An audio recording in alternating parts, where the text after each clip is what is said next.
Hey guys, this is BlendMaster here with another tutorial, and today I'll be showing you how to create this line wallpaper inside of Blender.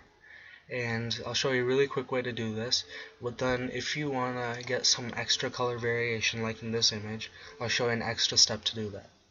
So let's get started. First thing we want to do is delete this lamp.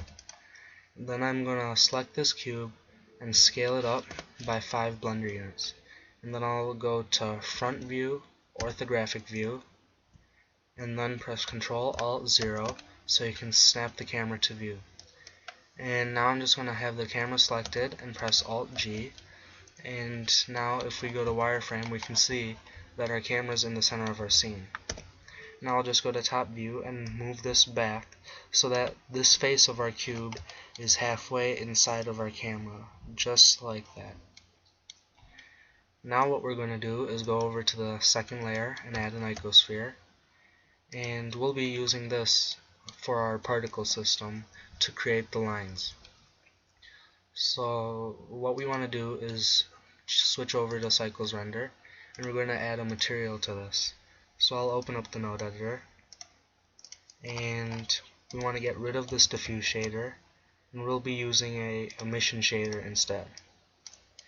Now I'll add a color ramp node and an object info node. And under this node we'll take the random output and plug it into the factor.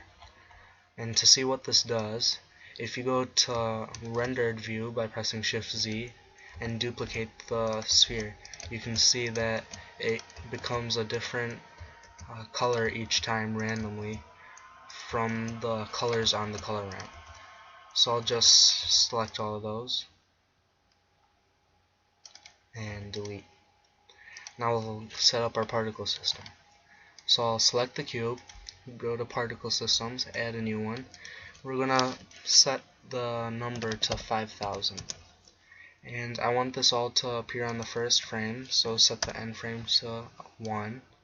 And instead of having all of these particles emit from the faces like they are right now, we want to change it to volume so that it's inside our cube.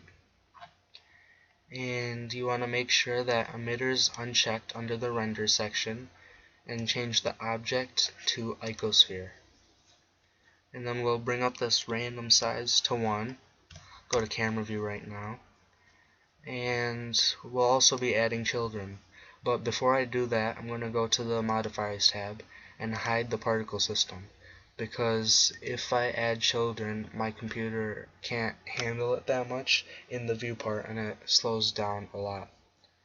So I'm just going to select simple, keep the display at 10, and change the render to 10, and then I'll change the radius to 1, and I'll change the roundness to 1 as well. Now we'll go to the world settings and make this a black color, use nodes, and then just press render. And that's looking pretty good. So now we'll jump into the compositor to get our effect. So control left arrow and then control up arrow to make it full screen. And then we'll make sure use nodes and backdrops checked. Control shift left click to bring up a viewer node.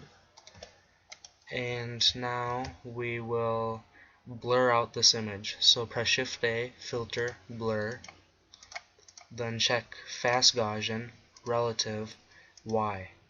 And we want to blur this on the Y axis, so just drag this Y all the way to 100. And you can start to see that we're getting our streak effect, like here. And right now it's looking really sharp and I don't like that. If you like it you could leave it, but I'm just going to bring up this X value to 0.25. And it's a really subtle difference, but I like it in my opinion. So now what we want to do is add some color. So I'm going to add a RGB node and a color mix node. I'll just plug in both of these and switch the blending type to multiply. So now whatever color we pick here, it will be overlaid onto our streak image. So I'll just pick a nice blue like that, and plug it into the composite node. Whoops. and go back and render it out. And now we can save this image by pressing F3 and just say lines. Okay, so that's how to create this effect, and it's super simple. But now if you want to get some extra color variation like in this image, we'll have to change the material of our icosphere. So let's jump back over to our 3D view, select our icosphere, and open up the node editor again. And we're going to change this type from linear to constant, and I'll just drag this down here, and I'm going to change this color to a dark blue color like that, and then change this to a dark green color like that. Then select this, and I'll make it a greenish yellow color about there. That's good. And now I'll add another one and drag it over here and change it to a purplish color, faint purple, like that. Add another one and change it to a faint yellow color like this.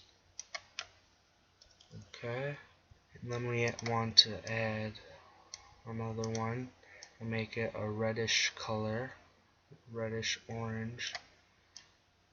Darken it a little bit. Okay, and then we'll add another light blue color like that. Okay, and now you just want to make sure that all of these are evenly spaced out. Okay, and I think that's pretty good. And now I'll just render out this image again. So let's close this, go to the first layer, and render it out. Okay, and now I'll go back to the compositor, and if you look at it, this is the image we get. And I don't want to use this multiply node. Instead, I'm going to delete them, and I'm going to add a RGB curve node.